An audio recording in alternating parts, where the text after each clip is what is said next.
Here we go. Hey, Chris, how are you? I'm doing well. Good afternoon, Sharon. How are you? Wait, have we taped in 2023 yet, or is this the first We time? have not, so let's just call it a happy new year. Nice. Happy New Year. Let's give it up. Yeah. It is good to see you, and it Good to is see you good as to well. see you for a great cause, a great mission. Yes, Mentoring big brothers and big sisters. Did you have a mentor growing up? I did. I did. So great experience. And actually, it lasted maybe after the formality of the relationship. It still lasted. It lasted. It was a gentleman in my hometown. So yeah, the value of it is tremendous. Made a tremendous impact on me. So I love the mentor mentee relationship. I have two important mentors in my life. Miss Rita Yacobonis, who was my seventh grade teacher, and Miss Brenda Blassingame Boyd, who was with me. They were actually both with me all through high school, long Very after any nice. formality, long and wide past any, Yeah. but they made a great impact on my life and Yeah. challenged me to be a mentor. And That so, was which awesome. kind of formed, the conversation we're going to have today with the executive director of Big Brothers and Big Sisters, Miss Donna Dunlap. Let's include her in this conversation. Hi, Donna. How are you? Good. How are you? How's everyone Very doing? good. Donna, Big Brothers and Big Sisters has been around what seems to be forever, which is a good thing, right? So, Yes. how are you guys in serving the community today? Well, forever nationally is about 120 years, and forever locally is 50 years serving the community. And what we try to do is make sure we're bringing really impactful programming to young people who could be categorized as at risk or living in poverty, single parent household. Some of them have incarcerated parents, some of them experience trauma. So these are young people that need a little bit extra support to ensure that they're successful. And to say that we've been here in the community for 50 years, we're just really excited to have made that type of commitment, and we continue to look forward to the next 50 years. Donna, it's so great to have you on the show. Thank you for being a part. This is really a going to be a fun conversation. Over 100 years, that's amazing. But talk about maybe the pandemic and how the pandemic might have recently impacted your efforts. Well, let's see, March 20th, 2020, we immediately had to go virtual. Luckily, we were able to quickly pivot, and I'm just so grateful for our team, our program team, quickly hunkered down and said, how do we keep these connections going? How do we ensure that our young people have the support they need? Because as you know, their parents were the ones that were on the front line. They were the ones that were the essential workers, and often a Mm. child was maybe taken to work or was left home if they were old enough, and they needed some extra support. So we came up with some really creative ways to connect using technology, whether it was the phone, whether it was Zoom, whether it was some other medium, to really ensure that our young people still felt that mentor was there for them to support them through the unknown for all of us. We also kind of went out of scope of just mentoring. We were providing food for our families. We're providing healthcare education so that our families would understand that should wear a mask or talk about the CDC guidelines. And we also helped our families with just that mental health support that was needed during that time. Wow. I I didn't even think about it was the frontline workers whose children needed the support. I hadn't even considered that. So uh really that's amazing what you all did and do. So now that we are, kind of post pandemic, have you all gone back to normal? What how Yes. good. Yes, yes. Last June, we went back to allowing people to meet in person, allowing the matches to meet in person. Once the schools opened back up and we were able to reconnect in our school programs. So we were just really excited to reconnect because this is truly a high touch type of connection between young people and their mentor. And so getting back together in person, some had been connected only virtually throughout the pandemic. And for them to meet for the very first time, our past board chair met her little sister after being matched for a year virtually, and everybody was a boohoo moment. I mean, we videotaped it and everything, and they just got to hug each other for the first time, and it was just really special. So Donna, making this can you tell us? sorry. Yeah, no, that's fantastic. Thank you for that little story at the end there. But tell us about how you. I mean, how do you work to support families? How does that really look? So we have degreed professionals that work with the family, the parent or guardian. They also work with the volunteer. and really try to understand each individual child's needs. So that each of our professional employees are called caseworkers, and they have a caseload, and they have the opportunity to take each child's developmental plan and really identify opportunities that can help them grow. So they work with both the parent as well as the mentor to ensure that we're supporting that child's specific needs, because every child coming in the door has a different need for their personal growth, help them realize their potential. All right, so I'm raising my hand. I will become a mentor. I love being a mentor. Excellent. It's my pleasure. So how would I get started? Or anyone? I'm asking for myself, right? Because you got me. But how else does anyone else get started? Well, first of all, thank you for your willingness to serve, because it is a service. And I guarantee you'll get as much out of it, if not more, than the child does. So I'm so excited you want to sign up. All you have to do is go to our website, and we'll share that toward the end. But it's just www.3Bs Central Carolinas, make sure there's an S on the end of Carolinas.org. And then you just start the application process. You fill out an application form. We will reach out to you. We'll get your references. We will do a background check for child safety. And if you're in our what's called our community-based program, you'll be driving with the child. We'll do a driving background check in terms of safety, your driving record. But that's it. And we bring you in for an interview. And we spend a lot of time trying to make sure that child is the right match for you. And I've heard more times than not that little boy or little girl is a mini me for their mentor. They're just so much alike, so much in common. It's really amazing. You know, Donna, that's a great segue to my question is what really makes an ideal mentor or an ideal volunteer? I'll tell you what you don't have to be. You don't have to be experienced being a mentor. You don't have to be a parent. You don't have to be an expert. All you have to be is someone that really cares about helping and supporting a young person. And you have to be a person that is willing to be consistent. So we like for the volunteer to minimally make a commitment for a year. And in our community-based program to see that child at least twice a month, 1 to 2 hours each time. And then some of our school-based programs are every other week. Some of them are every day. So you just find the right program that's right for you. And it's just being that listening ear and just offering advice and counsel to a young person, working with our staff, working with the parent, just trying to look out for that young person so that they can really have that strong trajectory for success. Awesome. Now, can you talk a bit more about your BIGS program?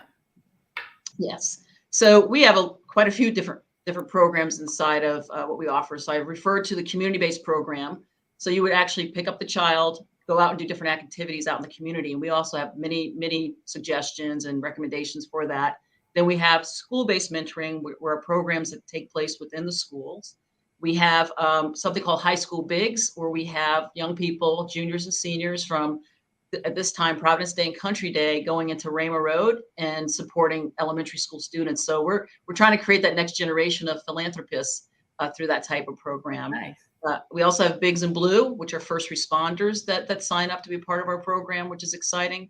And we're now looking to expand and have big futures. So we serve children ages 5 to 18, and we want to take it up to age 21. So that once a child graduates from high school, we want to make sure we're there to support them, especially our first generation youth that are reaching out, trying to go to college or unique job training or military service. We want to provide added support to make sure we break that cycle of generational poverty. Yeah, so Donna, so you have someone listening right now, you piqued their interest, they're excited, but they're probably maybe a little anxious about, what preparation or training do you provide a mentor? Can you talk a little bit about that? Sure.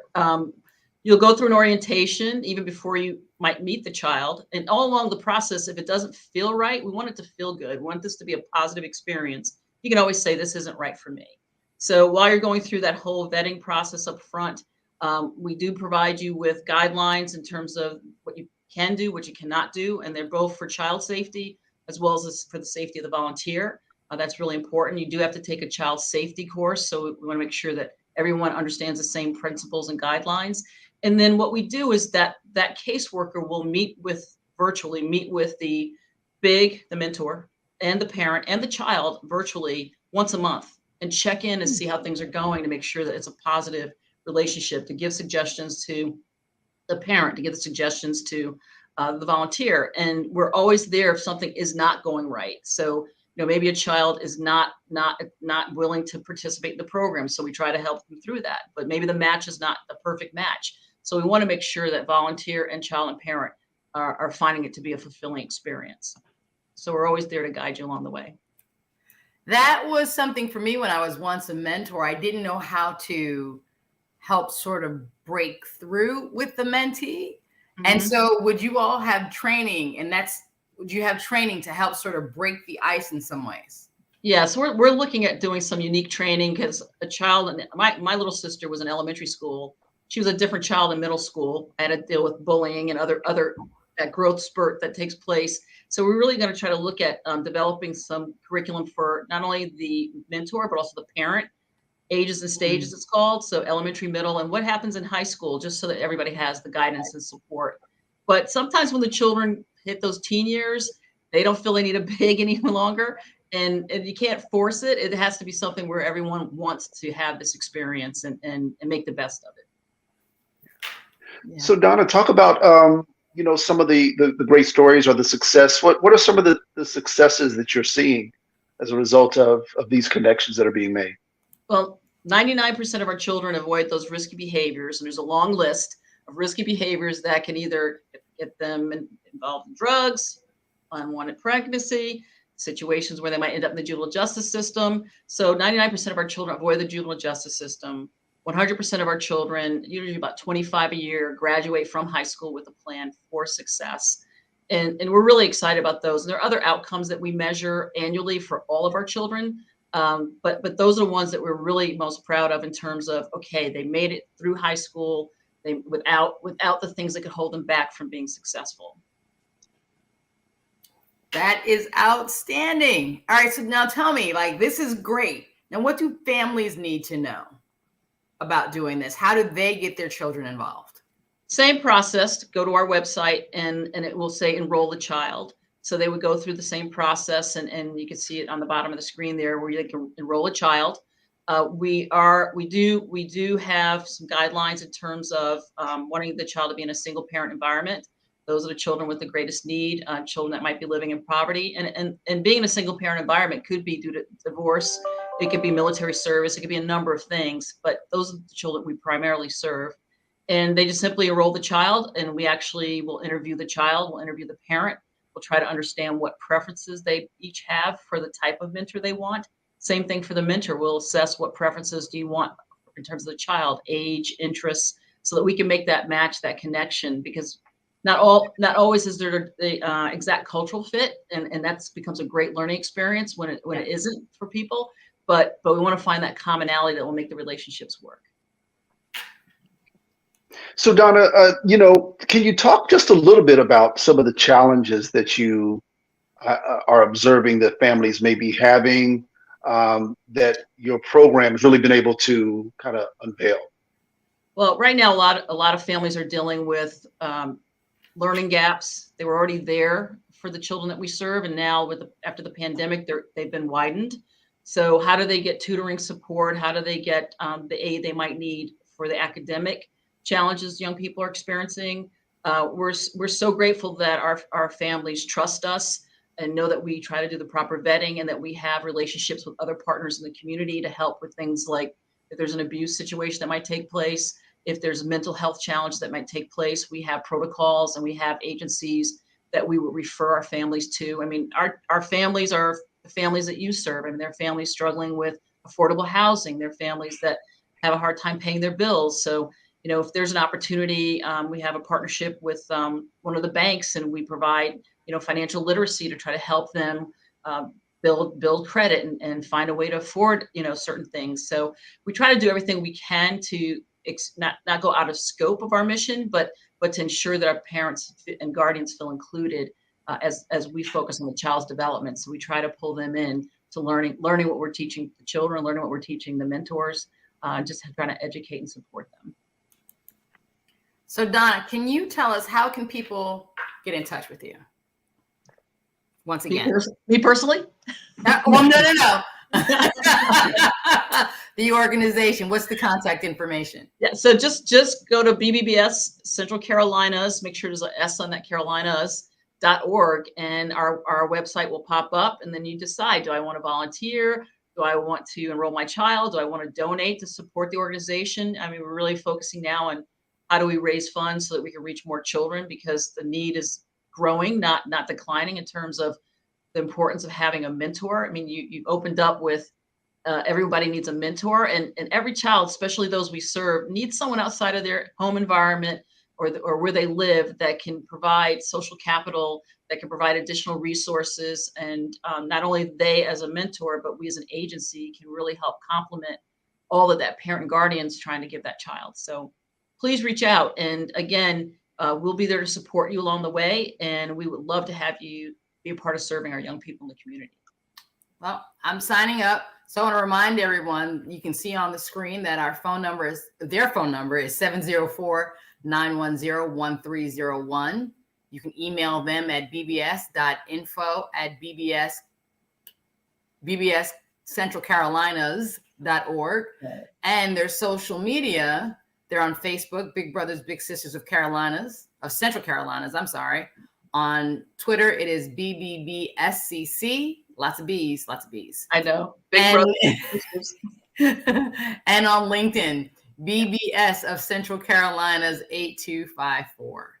So Donna, I want to thank you for joining us. I'm absolutely going to sign up, and we're going to see how our organizations, we have like minds and like missions. So we're going to see how we can work together.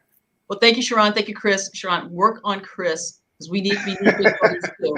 Give him a little time. He's just smiling right now. We're going to get him past that smile and I think you got me. You got me. Yeah, I think you got me. Thank you so much. Really appreciate it. Thank you, Donna. Thank you so much. Thank you, guys. Have a good day. You too.